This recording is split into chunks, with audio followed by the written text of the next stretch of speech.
Hello, good morning. 6:30 on another day. More visits again today. But I'd like to talk about issues that are important, but nevertheless, they can be shared by many others who may be going through the same thoughts.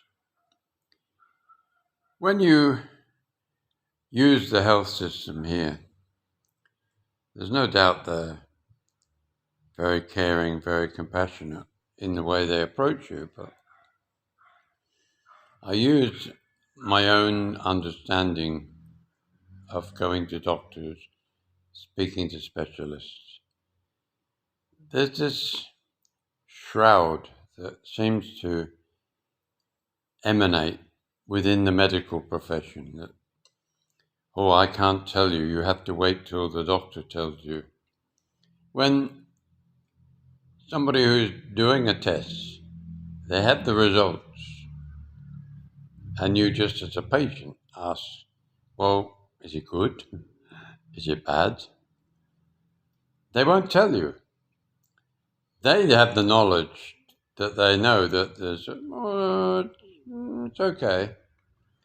We as patients, we just want to know. We just want to, we understand it's a guessing game for many. After all, it's not an exact science, like, okay, there's this object has to be taken out. This object can be left alone. This can be treated in this way. All of those things, we all will understand the science of that. Your kidney needs to be replaced, or your liver needs a transplant. We can understand that that is a necessity for everyday life. We can also understand that in many cases, losing one kidney doesn't mean that you're going to die. Many people walk around with just one kidney but here in the Philippines particularly, it's so frustrating. You go through days and days of tests and stress brought about by those events. And you're left just not knowing. You've got to wait till the doctor. And then, of course, the doctor is not available yet. He was going to be, or she was going to be available. But she's been called away, or she's doing something else. It's almost like wait, the classic wait bit that the Philippines love to say, wait, wait. And it's the waiting that is the most frustrating and annoying thing.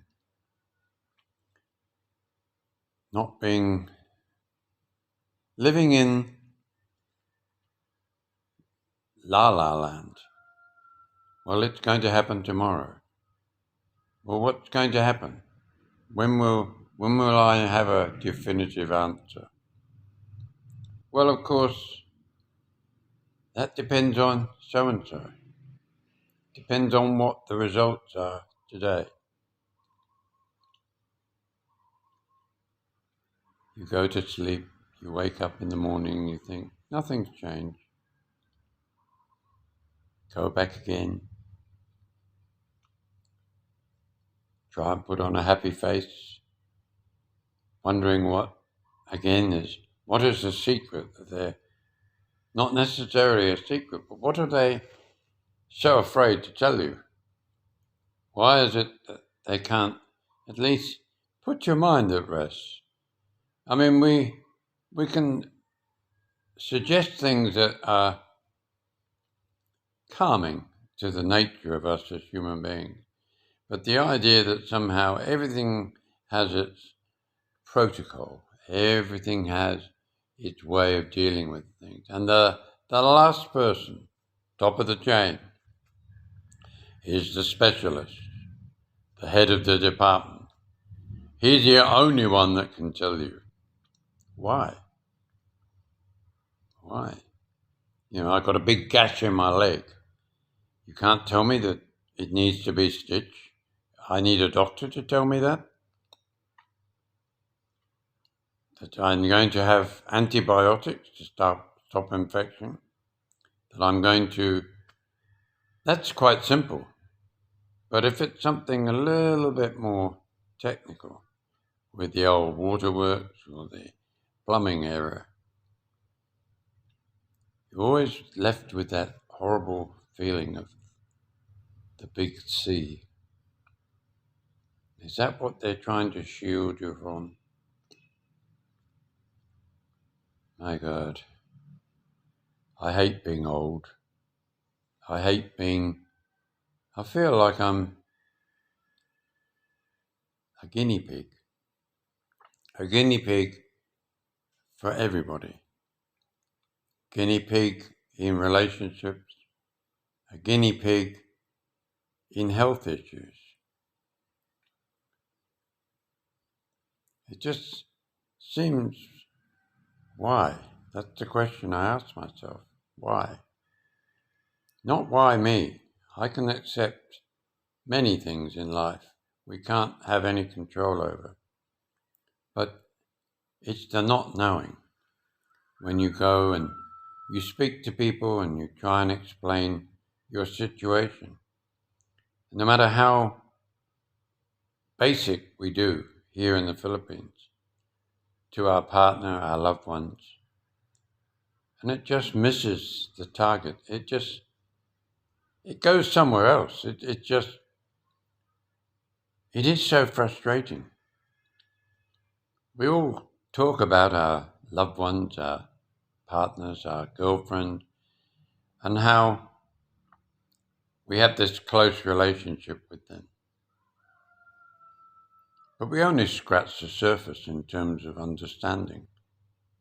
Now and again we find somebody that will listen to us, and we think because they're listening, they fully understand, but maybe they're just good listeners, but they don't understand really what you're talking about.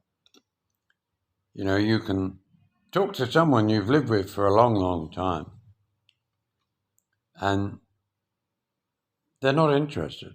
They really aren't. You can't seemingly get the point through. Life was this way when you came along. Life is like this now when you're not there. And therefore, when you try and explain and try and resolve issues that you want, and they just don't listen. Do they not listen because they're not interested? Or do they just not listen because they haven't got the ability? Are they worried that somehow they're going to tell you the wrong thing? They're going to send you the wrong message? Maybe it's like that. Maybe that's why doctors can't be straight with us. Why nurses who know through experience, they're there every day seeing hundreds of different people. They know the signs of a good result, a not so good result, or a result that at least they can say a few kind words that, oh no, it looked okay. It looked okay to me, but maybe you have to ask the doctor. He'll be able to give you a better reply. That at least gives you some hope. If they get it wrong, are you going to go back and say, oh, you told me so-and-so? Of course you aren't. But the person with the educated guess is where the buck stops. He's the one that says, oh, maybe I think you need something ostomy. In other words, a camera up your bum. Maybe polyps taken off. Maybe analysed. Maybe further exploration into the deepest parts of one's body. But you just need to know these things. We can't change what's happening to us. We can hope that they can come up with ways of solving our problems so that we can proceed with the rest of what we have got left with a more positive outcome. Sorry, guys, but that's just the way things are. And that's all I can come up with at the moment. Hang in there. Stay tuned. And I hope that you all are having a great day. Bye now.